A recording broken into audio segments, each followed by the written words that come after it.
आज हमने देखा सहाफ़ी खबर बने, बात इस नहज तक कैसे पहुंची है, पिछले चंद दिनों के अंदर क्या रवैया रहा हुकूमत का, वजारत ख़जाना का या FBR का सहाफ़ियों के हवाले से कि बात इस नहज तक पहुंची। सहाफ़ी खुद खबर बने हम कभी भी नहीं चाहेंगे। This is not a good ओमन, गुड डेवलपमेंट।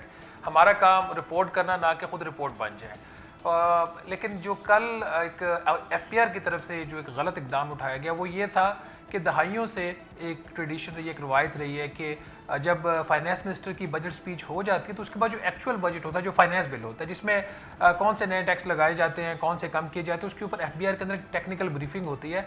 तो वो टेक्निकल ब्रीफिंग इन्होंने for the first time in decades इन्होंने नहीं की, तो जिसके ऊपर सहाफ़ियों की जो एक रिजर्वेशन थी, ऐसा नहीं था कि इससे पहले कोई इनके हमारे साथ कोई प्रॉब्लम्स थे या ये हमें तंग कर रहे थे या एक्सेस नहीं दे रहे थे। FBR के साथ ओवरऑल जो हमारे एक्सेस है उनके साथ ठीक है, FBR के साथ भी ठीक है, फाइनेंस मिनिस्ट्री के साथ भी ठीक है। लेकिन कल वाला जो इवेंट था वो अनवारंटेड था, अनकॉल्ड फॉर था।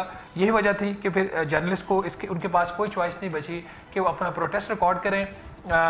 प्रोटेस्ट रिकॉर्ड हुआ, जैसा आपने देखा, सबने देखा कि हमने अपना पॉइंट रजिस्टर किया। इंफॉर्मेशन मिनिस्टर खुद तशरीफ लाए, उन्होंने इस बात को माना कि जो दोस्तों के मीडिया के जो जर्नलिस्ट हैं उनका जो ग्रीवेंसेज हैं वो बिल्कुल जायज़ हैं और उनका इसको हम एड्रेस करेंगे और आइंदा ये चीज़ नहीं होगी। तो सब्सक्राइब करें और बेल दबाएं ताकि कोई खबर रह न जाए।